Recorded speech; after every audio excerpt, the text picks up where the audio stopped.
Hello everyone, नमस्ते सबैजनालाई। आज चाहिँ बुद्ध पूर्णिमा हो, बुद्ध जयन्ती पनि भन्छ है। अन्त गुम्बा जानु लागि चाहिँ रेडी भएको। मम्मी त अघि जानु भइसक्यो। म र नानी चाहिँ अलिकति दर्शन गरेर आउँछु। त्यहाँदेखि चाहिँ अब र्यालीहरू निस्किँदाखेरि चाहिँ हामी सबैजना जाने, मम्मी बाबा म नानी। नानी रेडी भइरहेको छ। आउँछु मम्मासँग, आऊ हात पक्र मम्माको। बिस्तारै झर सिँढीबाट मुनि हेर, मुनि हेर। हामी गएको, टाटा गरिदेऊ। यता यता यता यता हेरेर टाटा गरिदेऊ। हेलो भनिदेऊ, जिउवा गरिदेऊ, नमस्ते नमस्ते गरिदेऊ, नमस्ते। ह्याप्पी बुद्ध जयन्ती, बुद्ध पूर्णिमा। आज चाहिँ बुद्ध जयन्तीको दिन लु आमा छोरा हामी जाँदैछु। हाम्रो गुम्बा जाने बाटो चाहिँ यस्तो प्रकारले सिँगारेको छ। अनि साङ्गेलाई डुलाउनु लागि डोली पनि यस्तो प्रकारले बनाइएको छ। मेरो छोरा एकदम दादा भएर हिँड्दैछ। गुम्बा गएको अरे, हात पनि नपक्रिनु अरे मैले हो, हात पक्रिनु नदिने अरे। अहिले लु जाउँ जाउँ जाउँ जाउँ। हेलो गरिदेऊ न, हेलो गरिदेऊ न। के हो यहाँ एकदम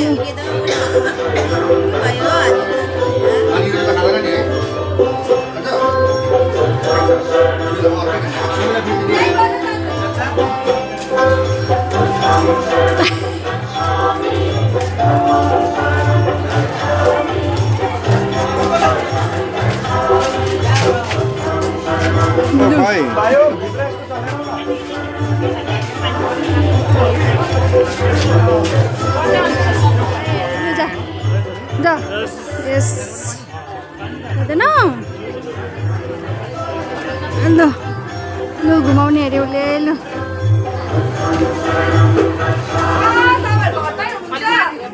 लु गुम्बाभित्र चाहिँ सबैजना बसिराख्नु भएको रहेछ। अनि हाम्रो नानीलाई चाहिँ मम्मीले देखेर चाहिँ आऊ आऊ भनेर बोलाउनु हुँदै थियो। नानी चाहिँ एक्लै नजाने अरे, मैले पुऱ्याइदिनु पर्ने अरे माम भएकोमा चाहिँ। अन्त यहाँ सबैजना चाहिँ अब पुस्तक लिएर निस्किनु लागि चाहिँ पर्खिरहेको थियो। अन्त मैले मम्मी भएकोमा पुऱ्याइदिएँ नानी। अन्त नानीले मम्मीलाई भेटेर चाहिँ एकदम काखमै टाँसेको झर्दै नझर्ने। अन्त पुस्तक लियोरी मम्मीले पनि गुम्बादेखि बाटोसम्म लिएर हिँड्नुभयो नानीलाई। त्यहाँदेखि त अब मम्मीले सक्नु हुँदैन यत्रो लामो बाटो हिँड्नु, म पनि सक्दिनँ नानीलाई लिएर हिँड्नु, गरम छ।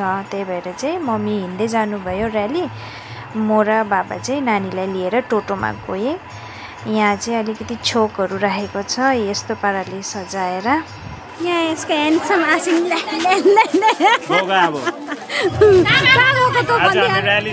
त्यसको र्याली भनिदिइहाल। आज बुद्ध पूर्णिमाको र्याली छ।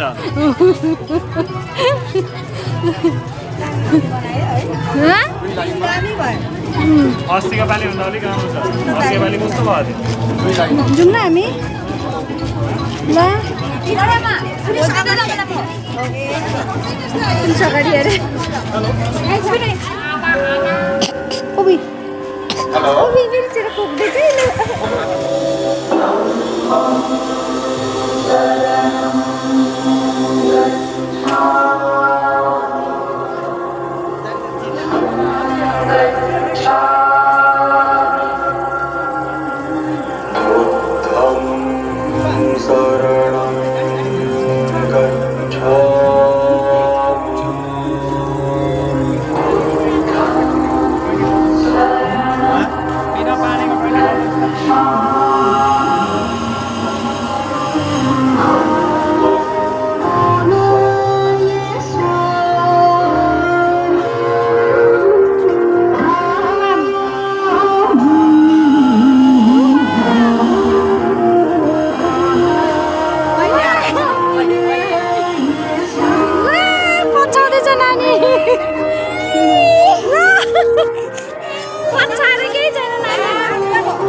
बाबा चाहिँ टोटोमा गए नानी लिएर, किनकि नानी लिएर हिँडेर अलिक अप्ठ्यारै हुन्छ, अब पुरा लामो हिँड्नुपर्छ, थाक्छ, त्यही भनेर चाहिँ। भाइ तिमीलाई निन्द्रा लाग्यो? तिमी कहाँ गएको? ए उता गएको? आमा माम खै भाइको? ला तिमीलाई छोडेर जानुभयो? बिचारा मामले लगेन रहेछ भाइलाई।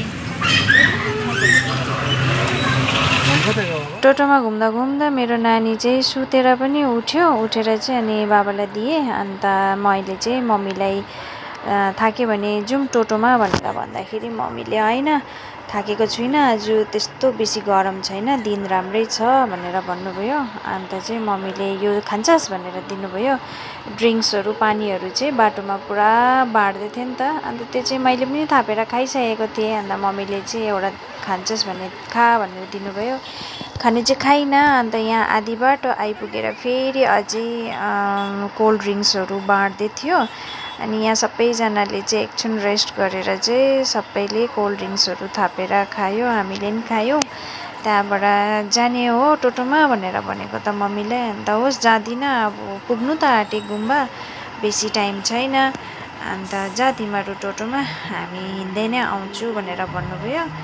अनि मम्मीहरू सबैजना आएर गुम्बामा यो पुस्तकहरू सबै राखेर चाहिँ यहाँ लास्ट अब मानेमलम गर्नु हुँदैछ।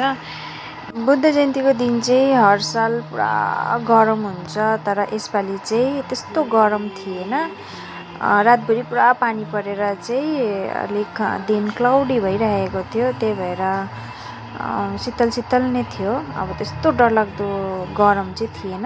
हामी आमा छोराले लास्टमा अब वाङ पनि थाप्यौँ। यो बुद्ध जयन्तीको पूजा पनि समाप्त भयो। यो भिडियो सबैजनालाई के कस्तो लाग्यो हेरेर कमेन्ट गरिदिनुहोस् होला। अगर मन पर्यो भने लाइक पनि गरिदिनुहोस् होला, सक्नुभयो भने सेयर पनि गरिदिनुहोस् होला है त। हुन्छ, बाइ बाइ सबैजनालाई।